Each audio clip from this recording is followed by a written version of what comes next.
Here. Tim Gordon, Here. Herbert Marble, Here. Joe Jarvis, Here. Paul Bell, Here. Nancy Phillips, Here. Howard Shipley, Here. Dana Wampler, Here. 14 present. Well, our quorum and we open for business.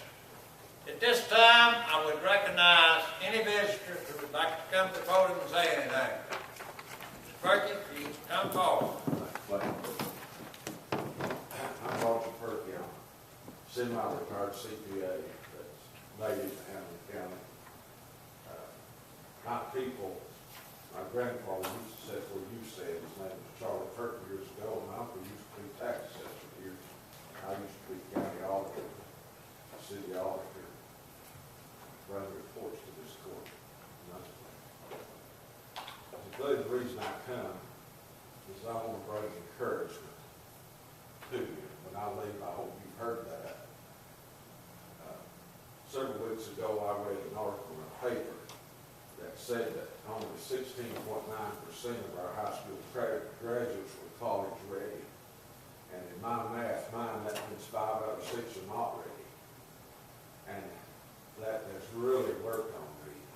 When I was here in grammar school and city schools, my first grade teacher had to warm up my posterior to stay in school. And my third grade teacher, Miss Lawson, taught me math. My fourth grade teacher wanted to know if I knew what a symmetry was. I went on in 8th grade. Mr. Dawson had Alpine moved to Canada and wanted me to become a banker. I went on to your high school. We had one at that time of 1,800 students, and it got an automobile over in the hallways at the staircase. But anyway, they taught me over there what math was, now who Shakespeare was, and what the word economics was.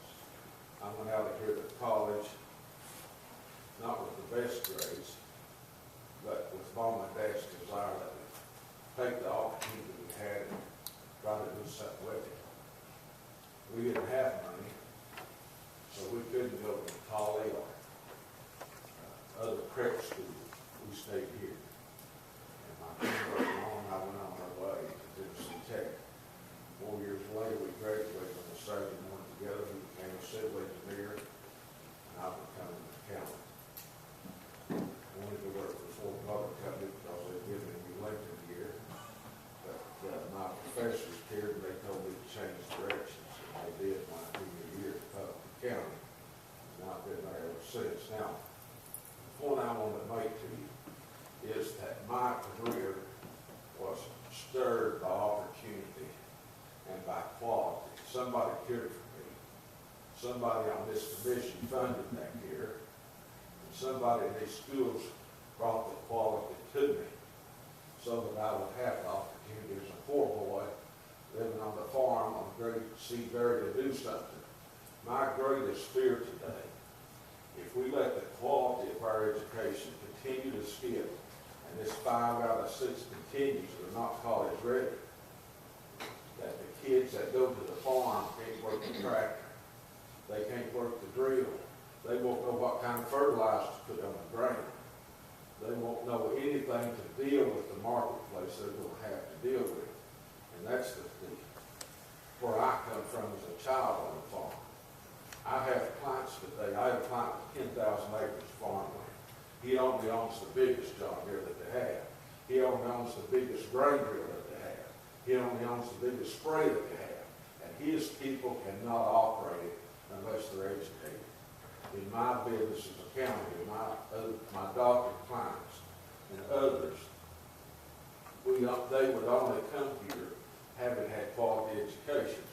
When my clients interview doctor clients, they visit the Board of Education and they ask what kind of education is in Hamblen County. And if we don't answer that question right, they're not coming here. And our quality of health care goes down.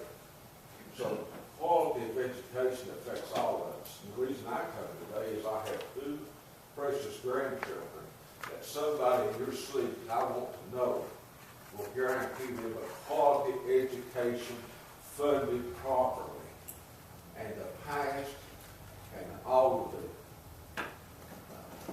dealings of education must change. What I think and what I wrote thinking was we ought to have a broader vision of education, dealing with it as it is today in a worldwide economy.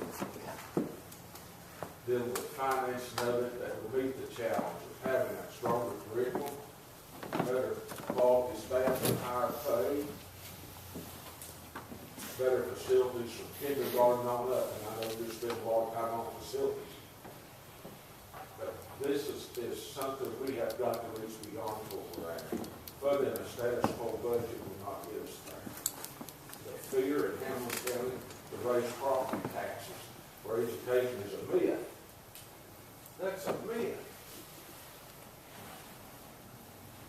The truth is, if we don't fund it, and our people hurt, my grandchildren hurt, an industry tech company, and we can have the service providers at that hospital up there, or John on the farm can make a living with these crops, what are we going to do? If not now, when? Thank you, Mr. Clerk. Anyone else? I see none. Moving on. This is a special call meeting. This is the only business we can take up was to pass the budget on the first reading. However, we do not have a school budget, so therefore we cannot pass anything until we get a school budget. And when we get a school budget in hand, we will start immediately, as soon as we make the proper notices, and start our process and pass this budget, and have a budget online as soon as possible. So the reason we can't vote today is because we do not have a school budget. Motion to adjourn. Motion to adjourn. This meeting is adjourned. Thank you, sir. Okay. That's fast. Okay. Take care of yourself.